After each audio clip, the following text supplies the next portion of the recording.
The garden was basically a field of grass. There was very little there except for one big tree. My name is Richard Silver and I am Senior Vice President of Sales at Sotheby's International Realty Canada, Toronto.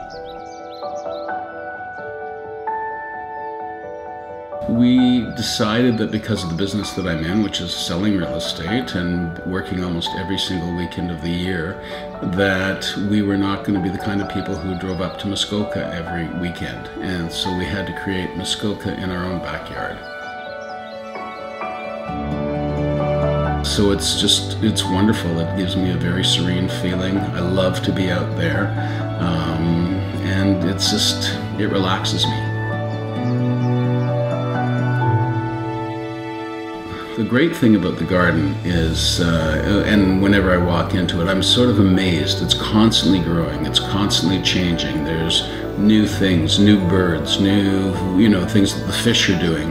And I watch everything grow, and it changes every single week, every single day. There's new plants coming up. It's continuous growth in the backyard.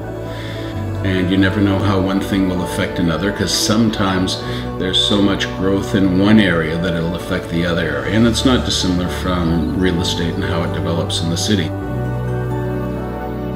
Over the past 35 years, all the communities that I've worked in have changed. And it's interesting that some have grown in very, very good ways. Toronto's been a wonderful city. It has, like all cities, grown in certain ways, and certain neighborhoods have just blossomed.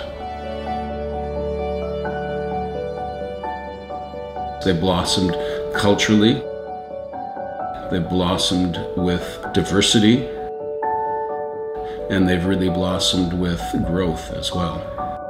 My plan is just to continue selling real estate until I guess I get bored with it. But it's one of those businesses that you never really get bored with, because every day is new. Every day brings you new experiences. Every day brings you new problems that need to be solved. I go out, I meet you, and I try and envision what the best lifestyle would be for you and how I can help you achieve that with a property, with a house. That's a lot of fun, and it's very creative, and it's very interesting. There will come a time when I decide it's time to move on, or that I'm too old to do it.